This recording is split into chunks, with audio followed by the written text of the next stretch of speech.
चलो विद्यार्थी मित्रांनो नमस्कार, स्वागत आहे तुमचं ध्यास प्रबोधिनीमध्ये. ओके, रणसंग्राम टेस्ट सिरीज डे 3 आहे आपला चालू आता. आणि डे 3 च्या टेस्ट सिरीज मध्ये आपला टॉपिक आहे भूगर्भ रचना आणि मृदा. आज दिनांक 28 ऑगस्ट रोजी आपण हे सगळ्या गोष्टी करतोय. कशी चालली टेस्ट सिरीज? प्रॅक्टिस मध्ये उजळणी होते का? रिव्हिजन होते का? भूगोलाचा अंदाज येतो आहे का? प्रश्न कसे आहेत? पहिल्या 2 दिवशीच्या आपण गोष्टी घेतल्या त्या आहेत तुमच्या महाराष्ट्राची लोकसंख्या आणि भारताची लोकसंख्या व्यवस्थित पद्धतीने आपलं कव्हर केलेलं आहे. याच्या उपरोक्त तुम्हाला फक्त तेवढं करून भागणार नाही. आता पोरांचे मला मेसेज आले की सर एवढेच केलं तरी चालते का?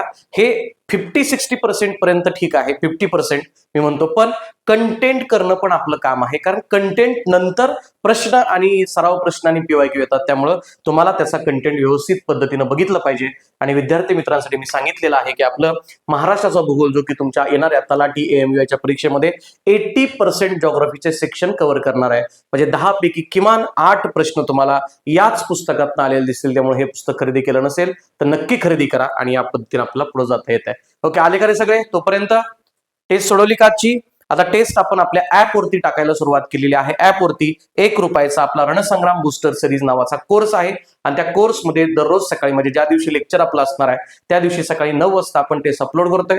ती टेस्ट तुम्हाला त्या दिवशी त्या टॉपिकचा अभ्यास करून सोडवायची आहे आणि त्यानंतर आपण डिटेल डिस्कशन त्याचं बघतो आहे. असे 2 दिवसाचे डिस्कशन आपले झालेले आहेत.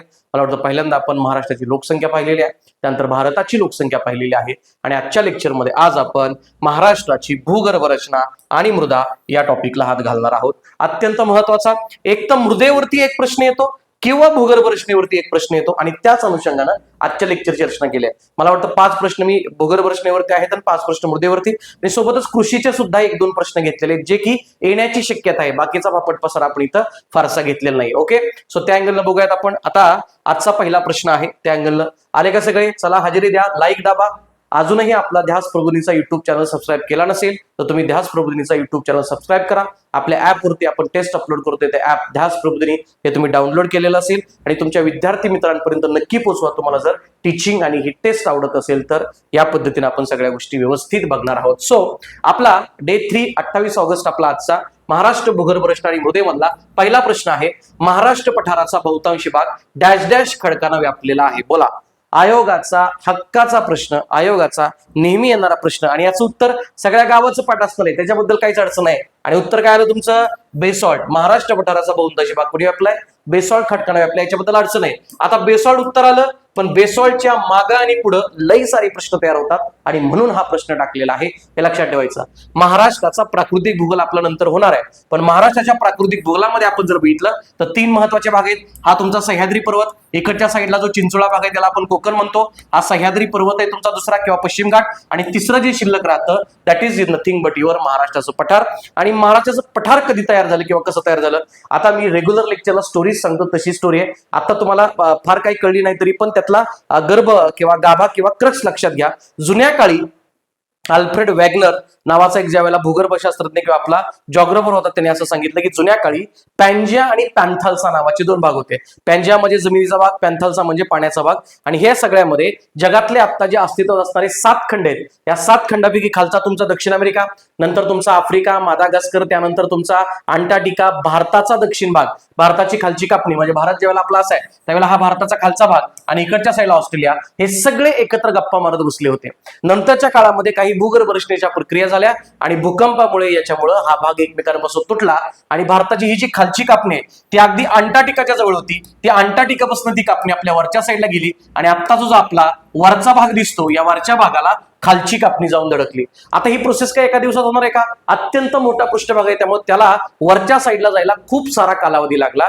आणि मग साधारणतः इथं एक गोष्ट लक्षात ठेवायची, 145 ते 65 दशलक्ष वर्ष, गोष्ट अत्यंत महत्वाची, 145 ते 65 दशलक्ष वर्ष या कालावधीच्या दरम्यान, म्हणजे साधारणतः आपल्या प्राचीन याच्यामध्ये जिओलॉजिकल टाइम्स केले बघा. आपलं पुस्तक तुम्ही घेतलं असेल तर आपल्या पुस्तकाचा भूगर्भ रचना नावाचा टॉपिक आहे, भारत आणि महाराष्ट्र दोन्हीकडे. त्याच्या पहिल्या पानावरती मी जिओलॉजिकल टाइम्स सांगितली, म्हणजे पृथ्वी निर्माण झाली 450 कोटी वर्षापूर्वी, तिथपासून जर आतापर्यंत गोष्टी घेतल्या तर आपल्याला प्रीकॅम्ब्रियन, पॅलिओझोइक, मेझोझोइक, सिनोझोइक नावाचे खूप सारे इराज किंवा कल्प तयार झाले. त्यातल्या तुमच्या मेझोझोइक कालखंडामध्ये, मेझोझोइक इरामध्ये क्रिटॅशियस नावाचा पिरियड आहे. क्रिटॅशियस नावाच्या पिरियडमध्ये इथं क्रिटॅशियस पिरियड कधी असतो 145 ते 65 दशलक्ष वर्षांदरम्यान काय झालं, हा तुमच्या भारताच्या खालच्या कापणीचा भाग वरच्या साईडला जात होता, त्यावेळेला खालच्या पाण्यासोबत त्याचं घर्षण घर्षण घर्षण घर्षण होत होतं. आता एवढा मोठा पृष्ठभाग समुद्राच्या किंवा खालच्या पाण्यावरती घासल्यावरती शांत थोडी बसणार आहे. आतमध्ये असणारा जो तप्त लावरस आहे तो तप्त लावरस बाहेर आला. एकदा नाही, दोनदा नाही, तीनदा नाही, चारदा नाही, असं करत करत तो 40 वेळा तब्बल बाहेर आला आणि त्या 40 वेळा लाव्हा रसाचे थर या पृष्ठभागावरती साचले. एकदा साचला, परत साचला, असं करत थर थर थर करत करत तो तप्त असणारा लावा कालांतराने थंड झाला आणि त्या थंड झालेल्या खडकापासून जो खडक बनला तो आहे तुमचा अग्नीज प्रकारचा खडक. आणि अग्नीज खडकाचा महत्वाचं उदाहरण आहे तुमचा बेसॉल्ट खडक. आणि हा बेसॉल्ट खडक तुमचा या काळादरम्यान तयार झाला. हा माझा पुढचा प्रश्न आहे. उत्तर निघलं आपलं महाराष्ट्र पठाराचा बहुतांश भाग. त्याच्या पुढचा प्रश्न आहे हे महाराष्ट्र पठार कोणत्या कालखंडात तयार झालं. त्याच्या पुढचा प्रश्न आहे महाराष्ट्र पठार ज्या कालखंडात तयार झालं त्याचा कालावधी. STI ची मेन्स 2021 ला प्रश्न आलता की हे जे महाराष्ट्र पठार आहे हे तुमचं किती वर्षापूर्वी तयार झालं. उत्तर 135 दशलक्ष पहिल्या आन्सर दिलं, पण सगळेच ऑप्शन याच्यामधले होते त्यामुळे ऐकलं ते हॅश करावं लागला. याच्यामधला कुठलाही ऑप्शन आला तरी तो बरोबर असणार आहे, लक्षात घ्या. हे आपल्याला बघायचं. क्लिअर आहे सगळ्यांना. त्यामुळे महाराष्ट्राचा बहुतांशी भाग तुमचा बेसॉल्टच्या खडकानं बनलेला आहे. ही गोष्ट तुमची पक्की लक्षात आली पाहिजे. ते कोणत्या कालखंडात बदले हे पण तुम्हाला कळलं पाहिजे. आता ऑप्शन मध्ये दिसतंय जांबा खडक आहे, रूपांतरित खडक आहे, जलजन्य खडक आहे. आता विषय आलाच आहे तर 3 गोष्टी सांगतो तुम्हाला. खडकांचे एकूण 3 प्रकार पडतात.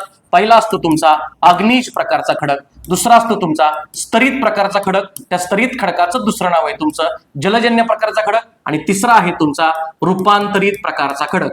आता मी तुम्हाला सांगितलं भूगर्भाच्या आतमध्ये लावारस असतो. लावारस ज्या वेळेला बाहेर येत असतो त्यावेळेला तिथून तुमच्या लावारसाच्या थंड होण्यानं तुमचा हा अग्नीज खडक तयार होतो. हा सगळ्यात पहिल्यांदा तयार होतो त्यामुळे त्याला मूळ खडक किंवा त्यालाच पॅरेंट रॉक असं म्हणतात. आणि याचे 2 उदाहरणं अत्यंत फेमस आहे.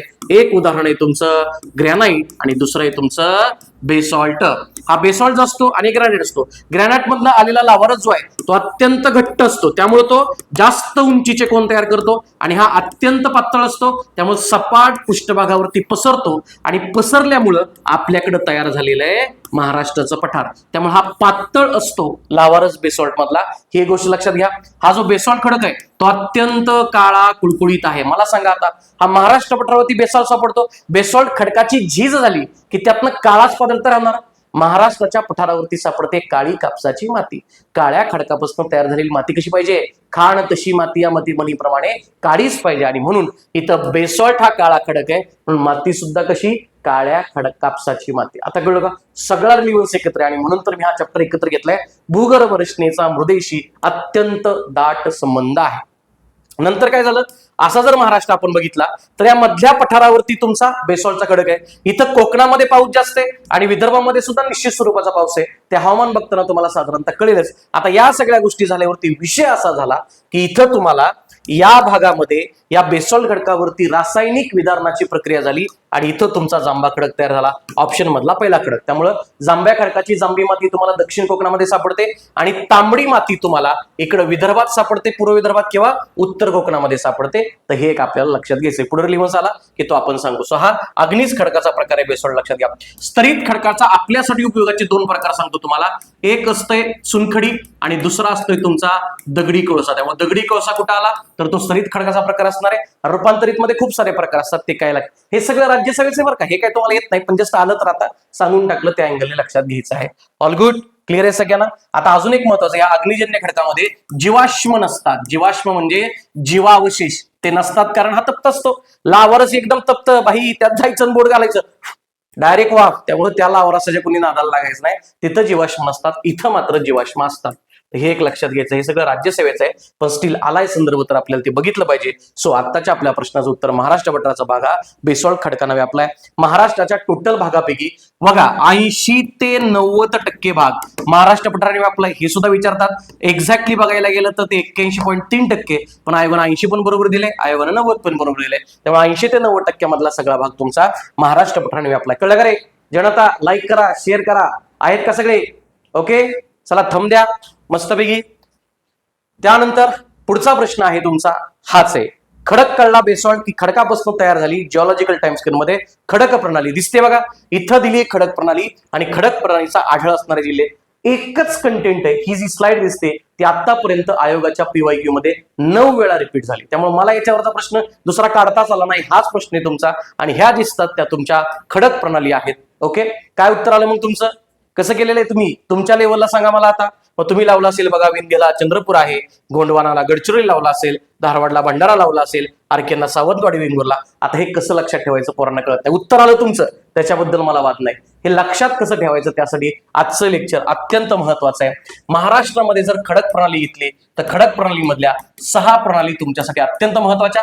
सगळ्यात आधी ते विचारतात जुन्यापासून नवीन पर्यंत तयार झालेली खडक प्रणाली कुठली. ओके, तर सगळ्यात लक्षात ठेवायचं ABCD प्रमाण लक्षात ठेवायचं. सगळ्यात आली तुमची आधी आर्कियन नावाची प्रणाली, नंतर आली तुमची धारवाड, नंतर आली तुमची कडप्पा, नंतर आली तुमची विंध्य. कसं दिसतंय बघा, A for Archaean, D for Dharwad, K for Kadapa, V for Vindhya. आहे का नाही अल्फाबेटिकल? हे जुनं ते नवीन आहे तुमचं. त्यानंतर येतं तुमचं गोंडवाना नावाची प्रणाली आणि त्यानंतर येतं तुमचा डेक्कन ट्रॅप म्हणजे आत्ताचं जे महाराष्ट्र पठार बघितलं ती वारी प्रणाली. म्हणजे सगळ्यात जुनी आर्कियन आणि सगळ्यात नवीन तुमची डेक्कनची ट्रॅप ही प्रणाली लक्षात ठेवायचं. याच्या पुढचा लेअर 2चा प्रश्न आहे. हा झाला लेअर 1. लेअर 2चा प्रश्न आहे ती कुठं आढळते, जो की तुम्हाला आता विचारला. एकदम सोपं.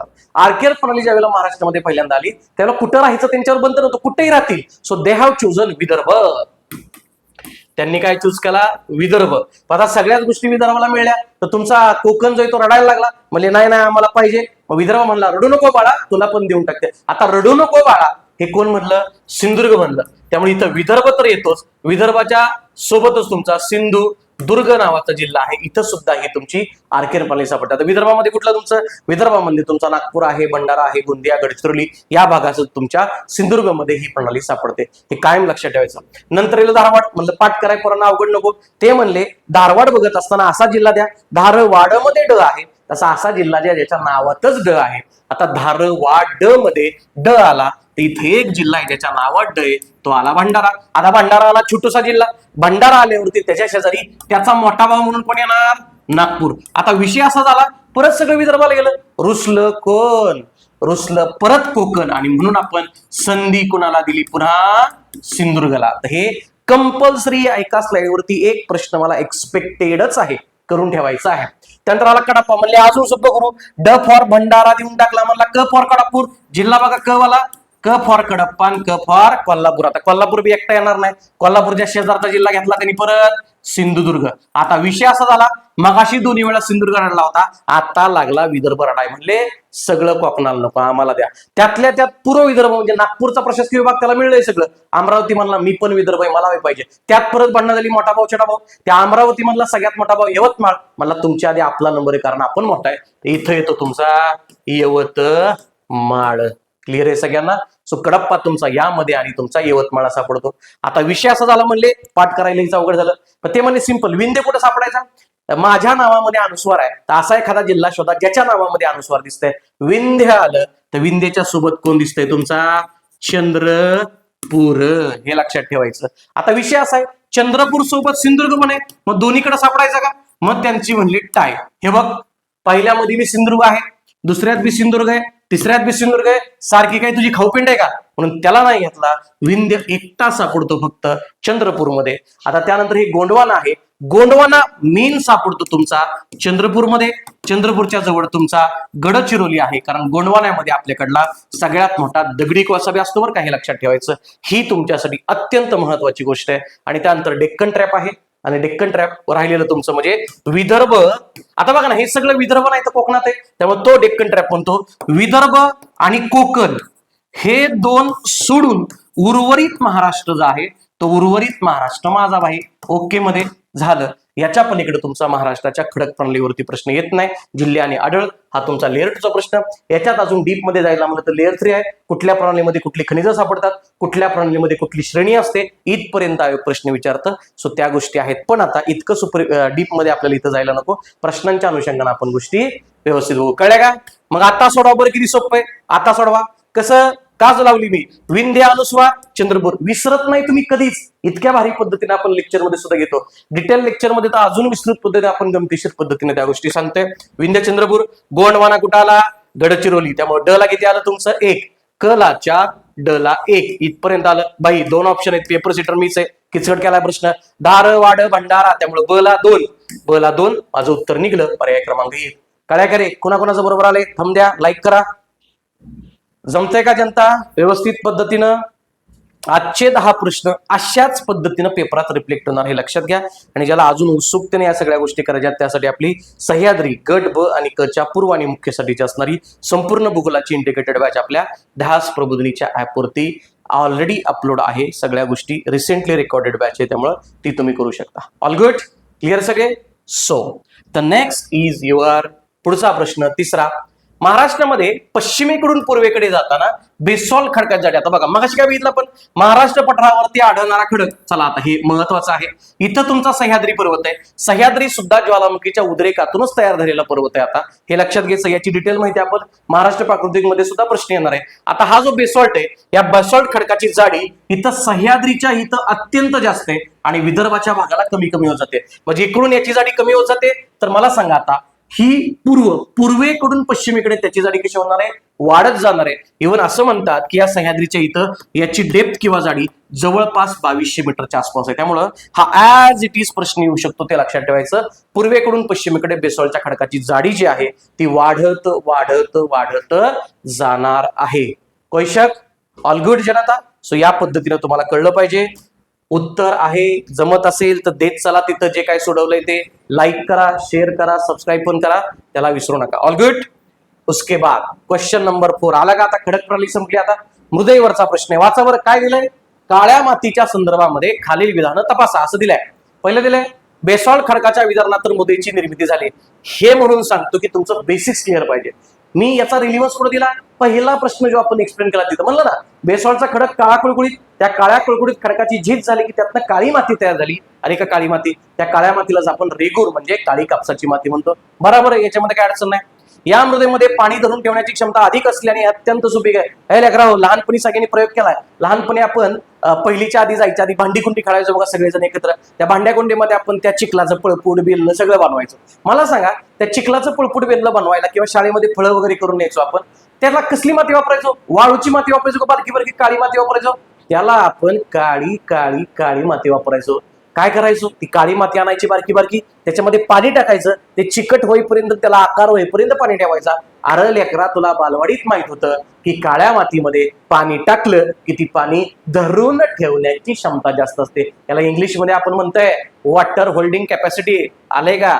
सो दी तुमची वॉटर होल्डिंग कॅपॅसिटी अधिक आहे ऑब्विसली, आणि त्या मातीमध्ये वॉटर होल्डिंग कॅपॅसिटी जास्त आहे म्हणून ती सुपीक आहे. मला सांगा, मराठवाड्यामध्ये पावसाचं प्रमाण तुलनेनं कमी. बाई निसर्गाने एक कमी दिली गोष्ट, पण दुसरी गोष्ट काय झाली? तिथं काळी माती दिली. त्या काळी मातीची पाणी धरून ठेवण्याची क्षमता जास्त आहे. त्यामुळे पावसाळ्यात पाऊस पडला की हिवाळ्यात सुद्धा ते पाणी मुरलेलं वापरता येत आहे. त्यामुळे दुसरं वाक्य अत्यंत बरोबर. आणि ही माती पुन्हा मला सांगा, महाराष्ट्र पठार कुठे र? हा सह्याद्री सोडला, हा विदर्भ सोडला, महाराष्ट्र पठारामध्ये इथं तुमची तापी, इथं गोदावरी, इथं भीमा, इथं कृष्णा. वाक्य वाचा. ही मृदा गोदावरी, तापी, कृष्णा, भीमा या नदीच्या खोऱ्यात. उद्या जिल्हे विचारतील, मराठवाडा आणि आजूबाजूच्या प्रदेशाचा पडते, सगळं बरोबर. मी कन्व्हिन्स केलंय तुम्हाला. आणि असा प्रश्न गट कला तर अजून आला नाही, आला तर ते कायम लक्षात ठेवायचं. सो सगळी विधानं बरोबर आहेत, काही चूक नाही. आता एकच प्रश्न याच्यामध्ये येतो की कोणत्या मृदेमध्ये काय जास्त असतं आणि काय कमी असतं. यासाठी आपण नेक्स्ट एकदा लेक्चर आपल्या पुस्तकामध्ये मृदा या चॅप्टरमध्ये महाराष्ट्राच्या भूगोलाच्या 6व्या धड्यामध्ये एक पहिला चार्ट दिलाय. आज तुम्ही तो व्यवस्थित बघायचा आहे. क्लिअर आहे सगळ्यांना? करायचं सगळं नाही, तर तुम्ही पण अभ्यास केला पाहिजे याच्यामधनं, हे लक्षात ठेवा. तो काय जास्त आणि काय कमी, म्हणजे कुठले न्यूट्रिएंट जास्त असतात आणि कुठले न्यूट्रिएंट्स कमी असतात, ही गोष्ट याच्यामधनं तुम्हाला व्यवस्थित बघायची आहे. यातनं अजून गोष्टी सुटतात. गोष्टी काय आहेत मृदेच्या, प्रश्न काय आहेत तुम्हाला सांगतो. एक तर मृदेवरती प्रश्न येतात तुम्हाला, मृदा या टॉपिक वरती. एक, ती कुठे आढळते? ओके, त्या मृदेमध्ये काय जास्त असतं, काय जास्त असतं आणि काय कमी असतं, हा पुढचा प्रश्न असतो. त्याच्यामध्ये पिकं कुठली घेतली जातात आणि त्याच्यामध्ये जिल्हे किंवा नदी कुठली आहे या बाबतीमध्ये प्रश्न विचारला जातात. तर हे तुम्हाला मातीचं व्यवस्थित करायचं. दुसरी, महाराष्ट्रामधल्या मातीचे मेन प्रकार किती?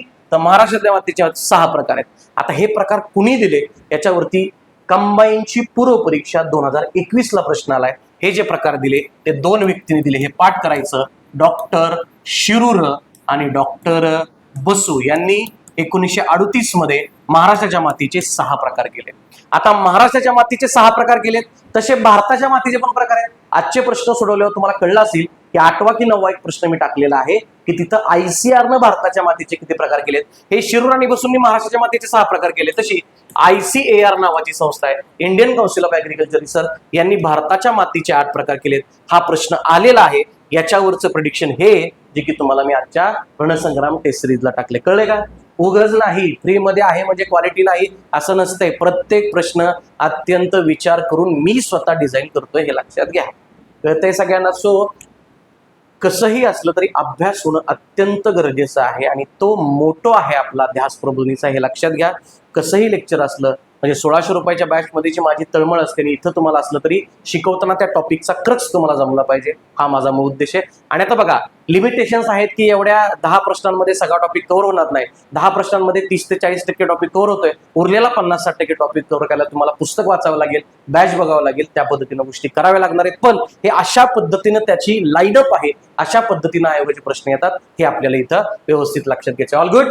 सो हा तुमचा मुद्दा टॉपिक आहे, ते लक्षात घ्यायचं आहे. बघा पुढील पैकी कोणते विधान चुकीचे आहे असा प्रश्न 5वा. काय उत्तर लिहिलं?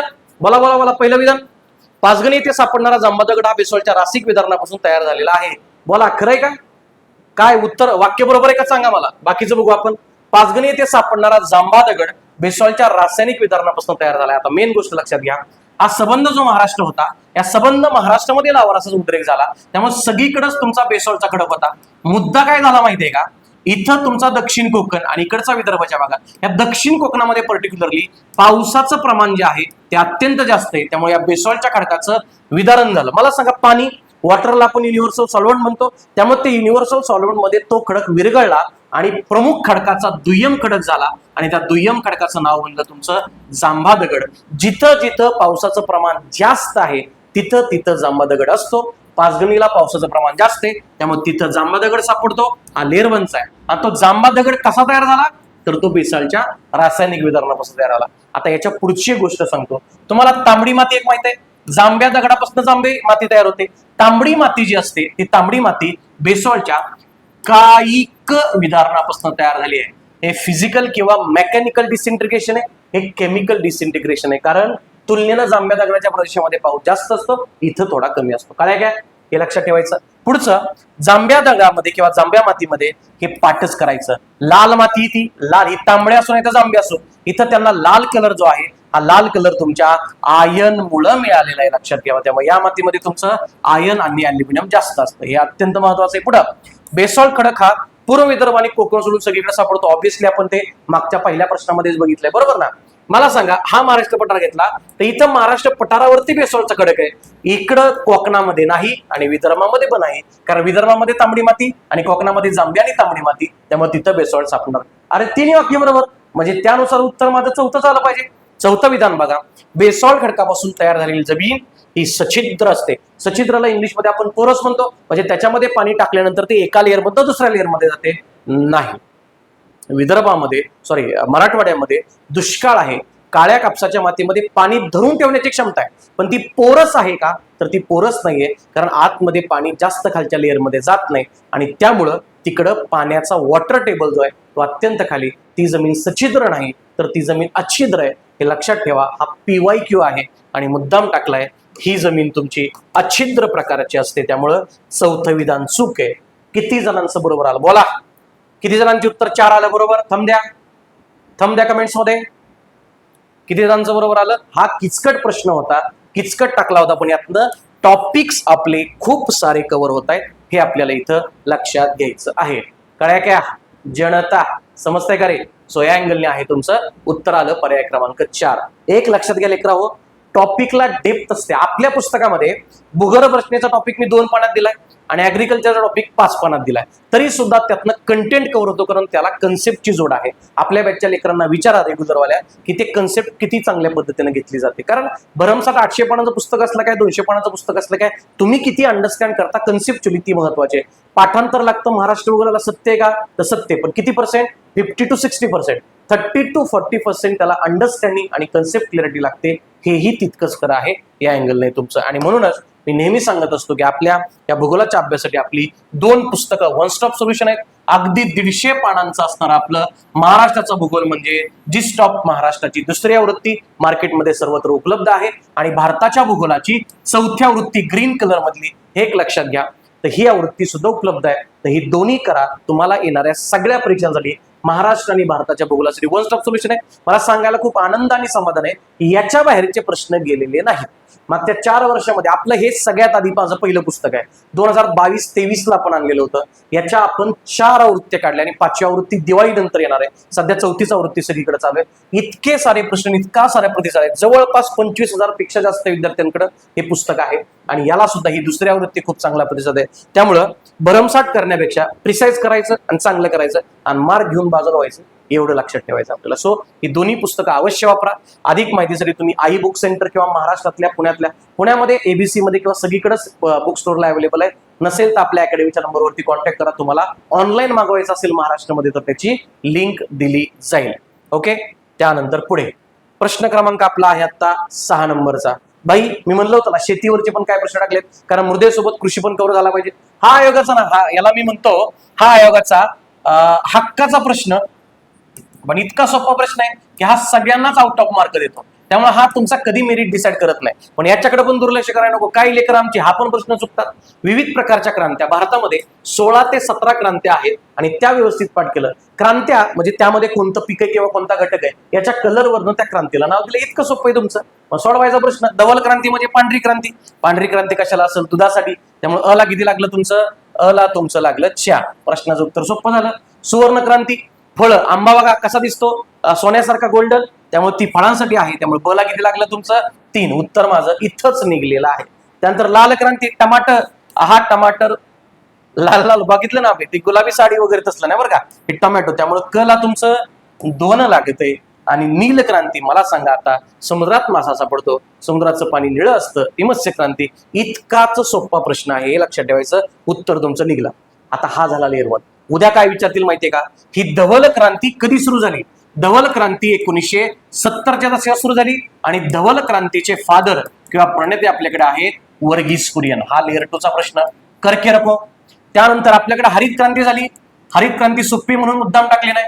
हरित क्रांती झाली 1965च्या आसपास. सगळ्यात पहिली ही क्रांती झाली, आणि त्याचे फादर आहेत तुमचे MS स्वामीनाथन. हे सगळ्यांना माहिती आहेत. तर हे तुमचे व्यवस्थित लक्षात ठेवायचे. आणि अजून एक सांगतो, 2017-18च्या आसपास किंवा 20-21च्या आसपास आपण एक नवीन क्रांती सुरू केली, मधुर क्रांती, किंवा त्याला आपण गोड क्रांती म्हणतो. स्पेशल मधासाठी स्वीट रिव्हॉल्युशन आपण इथं मधुमक्षिका पालन म्हणजे बी किपिंग आहे, त्यासाठी आहे तुमची गोल्डन रिव्हॉल्युशन. पण मध आलं तर त्यासाठी आहे तुमची गोड क्रांती. हे लक्षात ठेवा. आपल्या भारताच्या आणि भारताच्या पुस्तकामध्ये 13 नंबर चॅप्टर मध्ये दिलेलं आहे, आणि महाराष्ट्राच्या भूगोलामध्ये 6व्या चॅप्टर मध्ये 3ऱ्या पानावरती ही गोष्ट दिलेली आहे. तर ही व्यवस्थित करा. 17 रिव्हॉल्युशन्स आहेत. ते कशासाठी आहे त्याच्यावरती प्रश्न हमखास येतो. मग चंदेरी तंतू, सोनेरी तंतू, करडी क्रांती. ओके. त्यानंतर तुमची आता तपकिरी क्रांती विचारतात, गोल क्रांती विचारतात, काळी क्रांती विचारतात, पिवळी क्रांती विचारतात, रुपेरी क्रांती. खूप साऱ्या क्रांती आहेत. याच्यावरती तुम्हाला कंपल्सरी प्रश्न आलेला दिसेल. कळलं का? चला बरं, लाईक द्या, थंब द्या, सगळ्यांनी शेअर करा. त्यानंतर पुढे बघा, कृषीवरचाच प्रश्न आहे, आणि हा ऑलरेडी आपण बघितलं ना आपण. मग काय बोलत होतं? डॉक्टर शिरूर आणि बसू यांनी महाराष्ट्रातल्या मातीचे किती प्रकार केले? डॉक्टर शिरूर आणि बसू यांनी महाराष्ट्रातल्या मातीचे 6 प्रकार केले. याचा लेअर 2 घेतला. उगच नाही ना, हे प्रेडिक्शन सुद्धा करायचं आपल्याला. जर तो प्रश्न कंबाईनला आला असेल तर हा प्रश्न येणार आहे की भारतीय कृषी संशोधन परिषद म्हणजेच तुमची ICR यांनी भारतातल्या मृदेचं डॅश डॅश प्रमुख प्रकारांमध्ये वर्गीकरण केलंय. किती प्रकारांमध्ये वर्गीकरण केलं दिसतंय? आता 6 तर येणार नाही, कारण 6 महाराष्ट्रातले. तर ICRनं भारतातल्या मातीचे 8 प्रकारांमध्ये वर्गीकरण केलंय. भारताचा एरिया मोठा आहे, त्यामुळे मातीचे प्रकार वाढले. हे ICR काय बनगडे? ऍग्रिकल्चर वाले कोण कोण आहेत इथे? ऍग्रिकॉस. बी पण ऍग्रिकॉस वाले कोण कोण आहेत? हे ICR काय तुम्हाला माहिती आहे? Indian council of agriculture research. भारतातल्या सगळ्या कृषी विषयक संस्थाची अपेक्स बॉडी, जगातली one of the biggest agriculture institutions आहे, हे लक्षात घ्यायचं. याची स्थापना 16 जुलै 1929 ला झाली. हे आपल्याला इथं व्यवस्थित लक्षात ठेवायचंय. याच्यावरती प्रश्न विचारला जाऊ शकतो. कळ्या? All good. तर हे काही लेअर 2चा प्रश्न PYQ वरनं आपण प्रेडिक्शन मध्ये घेतलेला आहे, लक्षात ठेवायचं. त्यानंतर आता बघा, हा एक प्रश्न भारी आहे. काय म्हटलाय प्रश्न? महाराष्ट्रामध्ये खालीलपैकी कोणत्या प्रकारच्या मृदेची उत्पादकता सर्वात कमी आहे? आता केलं का? पण याचा क्लू मी तुम्हाला मागच्याच एका प्रश्नामध्ये दिलता. महाराष्ट्रामध्ये जी काळी कापसाची माती आहे त्या काळ्या कापसाच्या मातीची वॉटर होल्डिंग कॅपॅसिटी सर्वात जास्त आहे. त्यामुळं याचं उत्तर तर काळी माती येणार नाही, कारण रेगूर म्हणजेच काळी माती, याची उत्पादकता महाराष्ट्रामध्ये सर्वात जास्त आहे. त्यानंतर भारतामधली वन ऑफ द मेजर आहे जी की भारतात सर्वात जास्त सापडते बरं का. गाळाची माती भारतात सर्वात जास्त म्हणजे जवळपास 45% एरियावरती सापडते. गंगेच्या तराईच्या किंवा खादर आणि मंगरच्या एरियामध्ये सापडते. गाळाच्या मातीमध्ये नदी सोबत वाहणारे पाण्यासोबत न्यूट्रिएंट्स खूप सारे असतात, त्यामुळे गाळाची माती सुद्धा वन ऑफ द सुपीक माती आहे. म्हणजे दुसरा आणि तिसरा ऑप्शन तर काटला.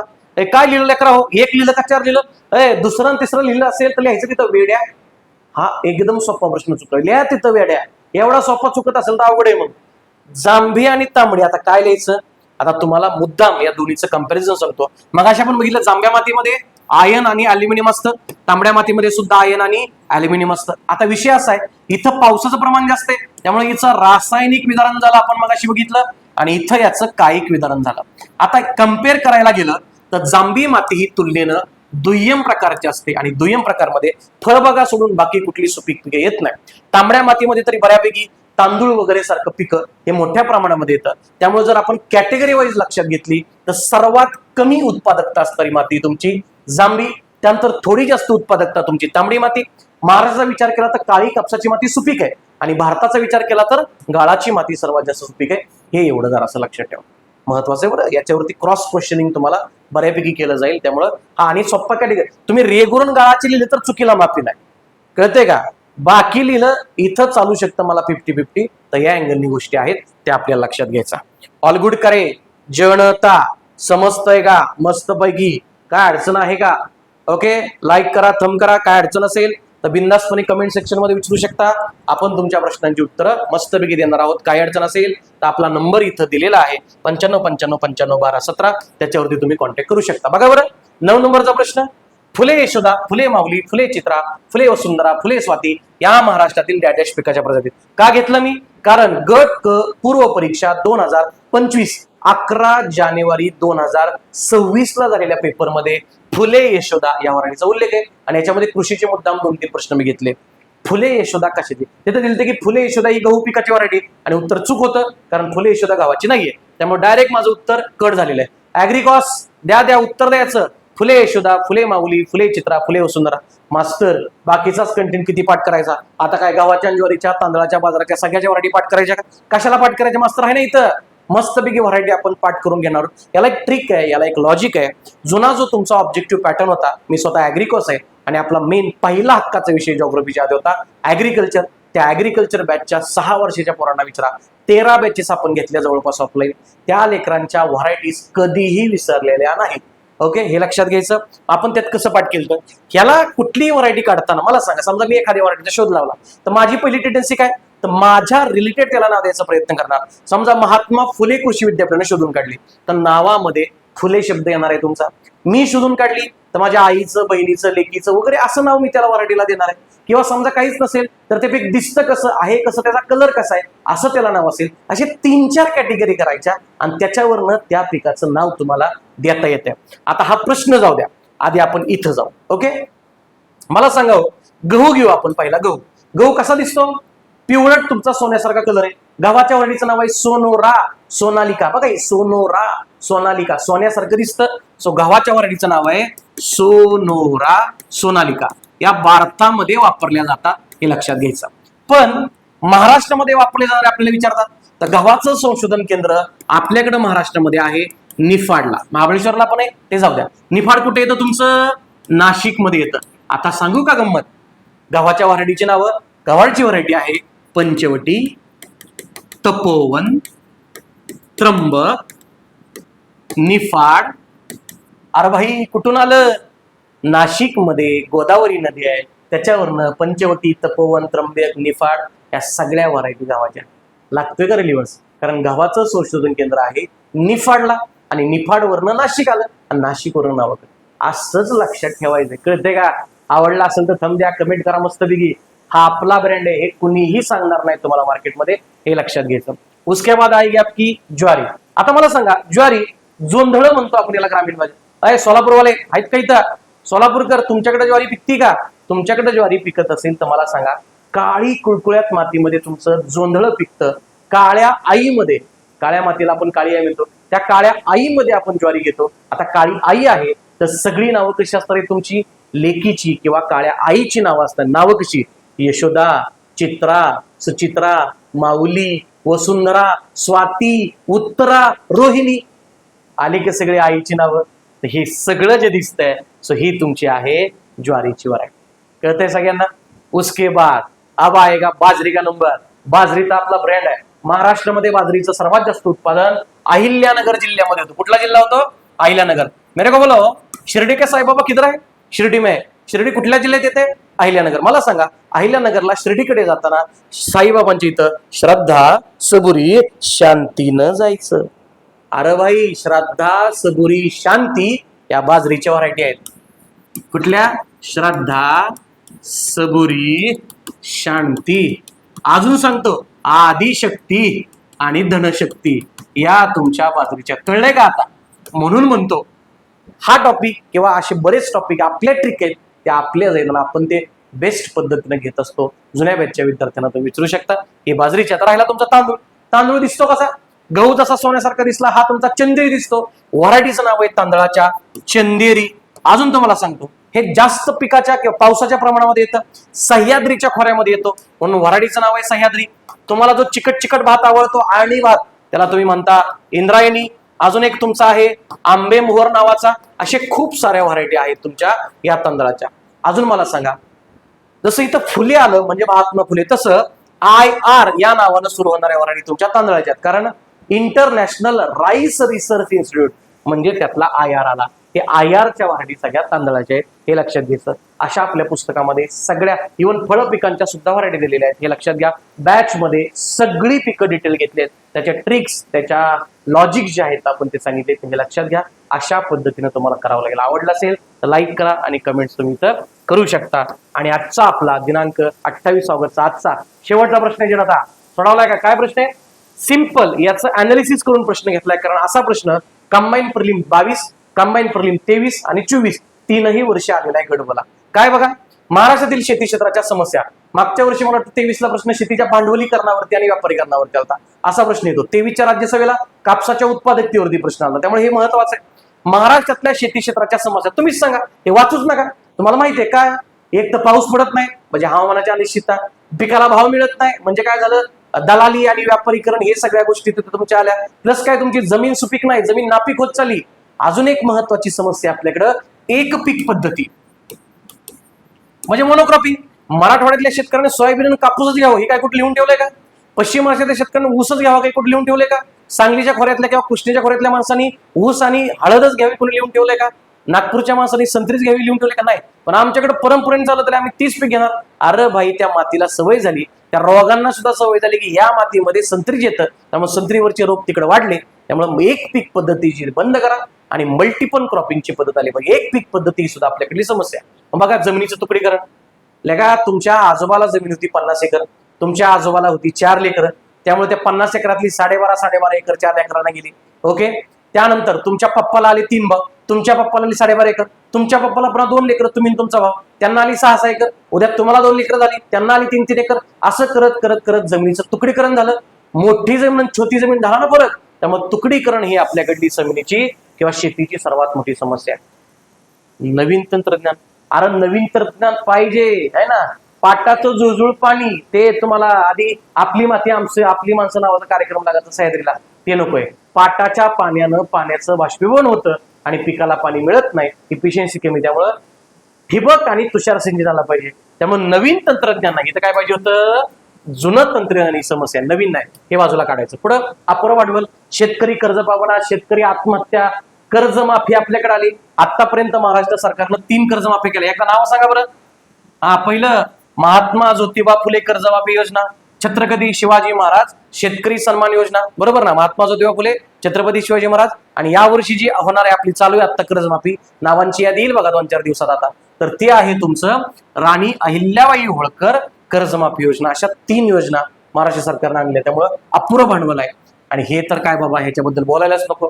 हवामानाची अनिश्चितता बघा बरं, काय होतं, मराठवाड्यातली माणसं पाणी पडत नाही किंवा दुष्काळ असतो, त्यामुळे दुष्काळ सहनशील पिकं घेतात, सोयाबीन लावतात, आणि कधी कधी इतका पाऊस पडतो की सोयाबीन मध्ये कमर एवढं पाणी असते तुमच्या, गेलं सोयाबीन सगळं कुजून, बरोबर ना. द्राक्ष लावायची नाशिकवाल्यांनी, द्राक्षाच्या बागेचा खर्च 10,10 लाख रुपये करायचा, आणि नेमकं द्राक्षाला घड लागले की तुमच्या गाराचा पाऊस पडणार, सगळी द्राक्ष धुवून जाते तुमची. मोसंब्या लावायच्या, मोसंब्याचा एकदम जोमात पीक येतं, कापूस लावायचा, कापसाचं पीक जोमात येतं, आणि कापसाचं पीक जोमात आलं की पाऊस पडणार, सगळी बोंड गळून पडणार. ही आपल्याकडली परिस्थिती आहे. पश्चिम महाराष्ट्रामध्ये पाऊस लय, पाणी जास्त, धरणं जास्त, आणि आमच्याकडं कॅनॉलचं आवर्तन सुटत नाही, आणि आमचा अख्खा ऊस जळून जातो. इतक्या मोठ्या समस्या, इव्हन जमिनीच्या नापिकीची समस्या सुद्धा येते. आता आमच्या मला सांगा, कुणी कुणी याच उत्तर क्लिअर सांगा कमेंट मध्ये, कुणी कुणी लिहिले वरील पैकी सर्व वगैरे नाही येणार, कारण हे बाजूला जाणार, आणि उत्तर येणार तुमचं अ, ब आणि ड. अशा पद्धतीने तुमचं प्रश्न क्रमांक 10चं उत्तर आहे. सो या पद्धतीने आपण आजचा आपला दिवस तिसरा जो आहे, दिनांक 28 ऑगस्ट मध्ये भूगर्भ रचना आणि मृदा या टॉपिकचे सराव प्रश्न बघितले. होप सो की तुमचे आयडियाज क्लिअर झालेले असतील. भूगर्भ रचना, मृदा आणि कृषी या टॉपिकच्या अधिक माहितीसाठी तुम्हाला सांगितलेलं आहे की आपली पुस्तक आहेत ते अभ्यासा, आणि ज्या लेकरांना आपल्या बॅचेस जॉईन करायच्या आहेत त्यांच्यासाठी राज्यसेवेसाठी आपली हिमालया बॅच आहे. त्यानंतर कंबाईन साठी स्पेशल गट ब प्री आणि मेन्स, गट क प्री आणि मेन्स यांच्यासाठी, तलाठीवाले खास करून तुम्हाला मुख्यला सुद्धा भूगोल आहे, सोबत पर्यावरण आहे. तर हे सगळं कव्हर करणारी आपली सह्याद्री ही बॅच आपल्या ध्यास प्रबोधिनी ऑफिशियल ऍप वरती अवेलेबल आहे. आणि अशाच प्रकारचं टीचिंग असणारी करंटची बॅच आहे.